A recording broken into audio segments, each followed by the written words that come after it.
Assalamualaikum warahmatullahi wabarakatuh. Perkenalkan, nama saya Priyamitra Dwi Eka Bani.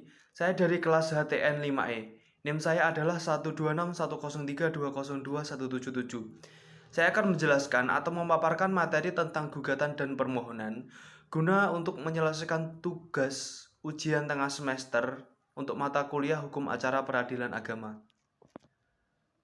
Gugatan adalah permasalahan perdata yang mengandung sengketa antara dua pihak atau lebih yang diajukan kepada Ketua Pengadilan Negeri atau Pengadilan Agama, yang dimana pihak satu sebagai penggugat kemudian untuk menggugat pihak lain sebagai tergugat. Kemudian yang kedua adalah permohonan.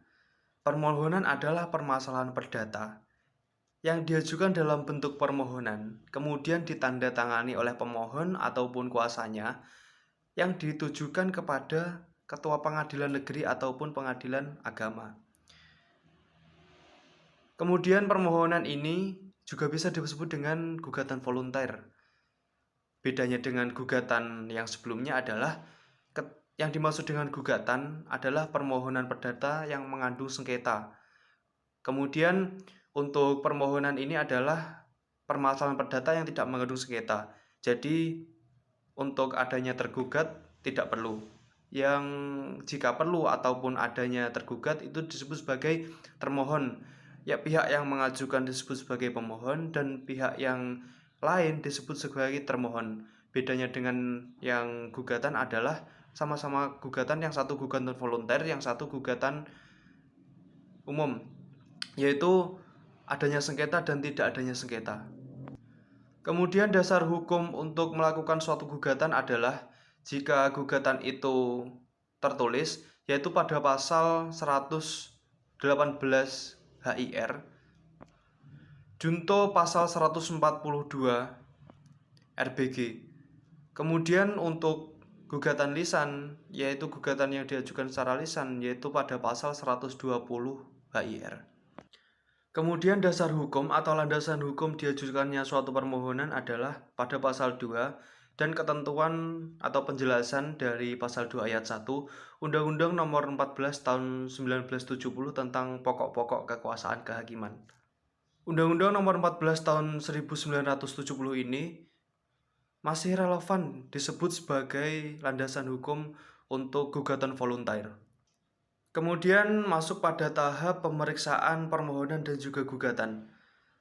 Pada proses pemeriksaan permohonan dilakukan dengan cara yang bersifat lebih sederhana, yaitu hanya tentang mendengarkan keterangan pemohon, memeriksa saksi, bukti surat-surat yang diajukan oleh pemohon, dan juga tidak ada tahap replik, duplik, dan juga kesimpulan. Kemudian setelah semuanya tadi diperiksa oleh majelis hakim, maka produk hukum yang dihasilkan untuk setelah pemeriksaan proses perkara permohonan ini yaitu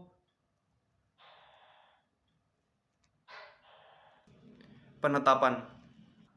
Kemudian untuk proses pemeriksaan gugatan yaitu berlangsung secara kontradiktor. Yang dimaksud dengan kontradiktor adalah memberikan hak-hak kepada tergugat untuk melakukan bantahan-bantahan terhadap apa yang dituntut oleh penggugat.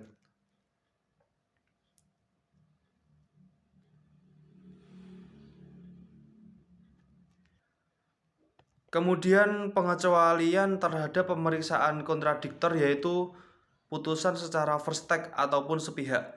Dalam putusan first take ini, yang dimaksud dengan putusan first take adalah putusan sepihak tanpa hadirnya lawan ataupun tergugat.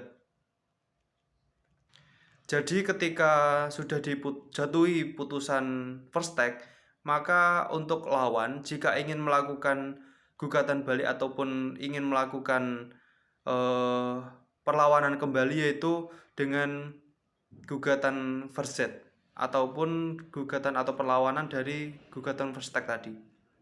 Cukup sekian materi yang dapat saya sampaikan. Wassalamualaikum warahmatullahi wabarakatuh.